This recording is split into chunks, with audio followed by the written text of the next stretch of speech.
recognized that the key to obtaining knowledge was in a people's ability to communicate. As such, Bacon worked to reform the English language in ways never before realized. And it is a bit strange that the English language, as crude as it was in the time of Bacon's youth, by the time he died, it was becoming one of the most refined languages. But in England at that time, the English was dreadful. It was garbled with all kinds of different dialects, because if you think about it, England was made up of the Saxons, the Danes, the Gauls who had invaded, they were the Frenchmen, and they had a whole mixture of languages. So very often one Englishman could not communicate with another. To address the problem, Bacon surrounded himself with writers and poets who were like-minded. All these people, these kind of intellectual people, they all read and wrote in Latin, but they said, look, we need an English language. We're going to be a great country. So they needed a language and literature. So how to develop that skill. And that's what, I think that's principally what Bacon did. He gathered around him a literary society, you know, writers, poets, artists as well. And some of them were employed to, as part of the Secret Service of Queen Elizabeth. And they had communications with people all over Europe, in all the different countries of Europe. And from their letters they derived the roots of new English words, which they invented and put out. These new words were put out through a variety of literary works, books and poems and plays of the theater. Bacon's circle of writers and poets were largely responsible for the explosion of English literature during the Elizabethan era. They included such notable authors as Ben Jonson, Christopher Marlowe, Sir Walter Raleigh, and Edmund Spenser, to name a few. In addition, Bacon was dedicated to bringing the sacred knowledge of the ancient world to English-speaking people, knowledge otherwise kept hidden by the barriers of language. When he died, and subsequent to that, they've culled together at least 2,000 books. Not books that he wrote, because obviously one man couldn't write that number, but he had what he called a scriptorium.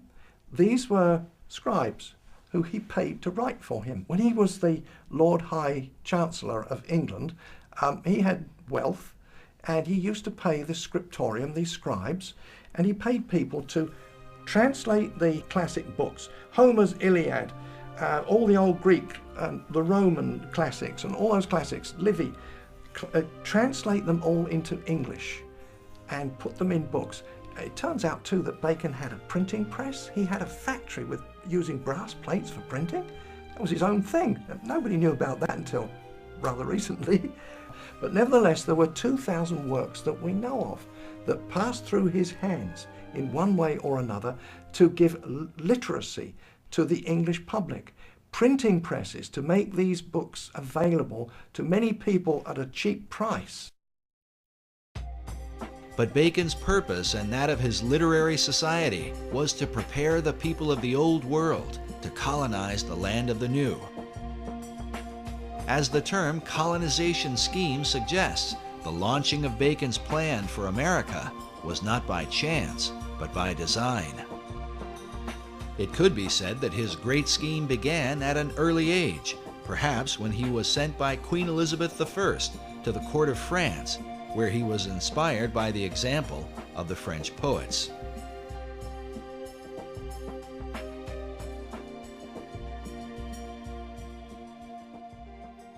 Another major influence, he obviously was inspired in France by the French Pleiades, the group of French poets who were deliberately trying to make the French language into a really good language, particularly for poetry and writings and so on of that sort. And Bacon spent several years at the French court, came back very inspired and wanted to do the same thing for the English language. Upon his return to England, he was sent to study law at the prestigious Gray's Inn in London, where his statue can be seen today. It was here that Bacon formed the beginnings of his own literary society, a secret group known as the Knights of the Helmet. The Knights of the Helmet it's actually the name of a masque he wrote, or it's thought he must have written, because masks were put together by a lot of people. for the royal court or for the Inns of Court, which was where the lawyers were. And to get a job as a lawyer or a minister or official in the government, you had to be, first of all, a lawyer, and you had to know how the royal court worked. So every year they had to put on huge celebrations imitating the royal court, and part of that celebration was masks. And many people were involved in creating these entertainments with their masks.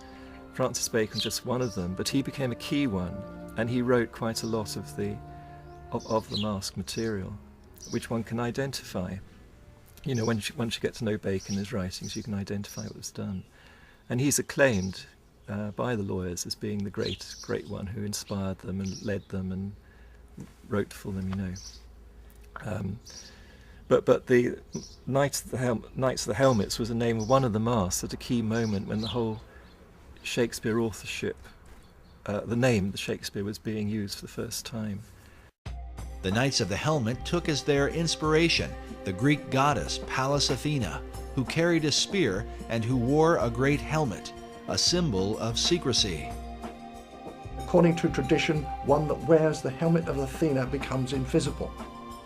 And they had to swear allegiance to it. And not only that, Athena, the goddess Athena, carried a spear that she shook in the eyes of ignorance. And she was one of the greatest goddesses among the Greeks, ruling through intellect and man's wisdom. Even as Dr. John Dee had been inspired by angelic beings, some researchers believe that a spiritual encounter with Pallas Athena gave Bacon the inspiration for his life's work. Well, in some of those cipher writings that he had written, he writes there how this, he heard an heavenly voice. The voice he heard inspired him towards secrecy and to imitate the work of God. The Divine Majesty takes delight to hide his work, according to the innocent play of children. Surely for thee to follow the example of the Most High God cannot be censored. Therefore put away popular applause, and after the manner of Solomon the king, compose a history of thy time, and fold it into enigmatical writings and cunning mixtures of the theatre. That was his mission in life. And for the rest of Bacon's life, he was dedicated to that one purpose. Baconian scholars believe that Bacon's revelation led him to develop a series of theatrical works that would teach the English people and transform them into a nation that could one day dominate the world and resurrect the Atlantean dream.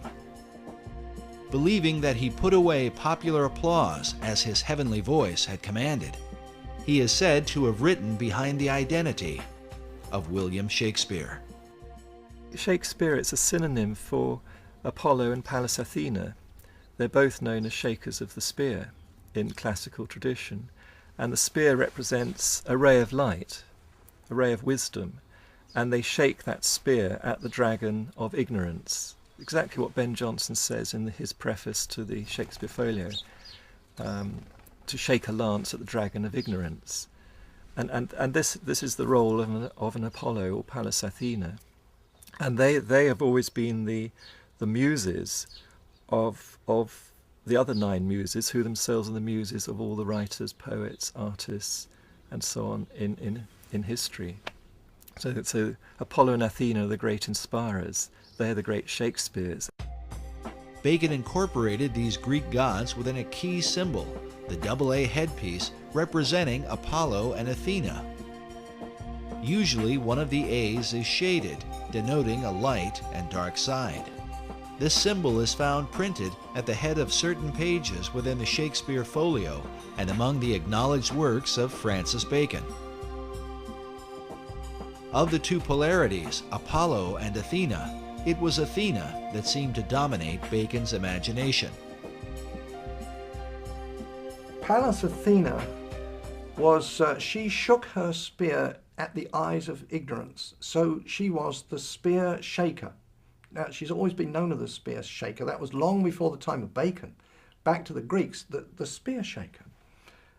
So he took that name, spear shaker, and just turned it around to make it Shakespeare. And it used to be written with a hyphen, and then it became one word, Shakespeare, as the name of the playwright for those Shakespearean plays.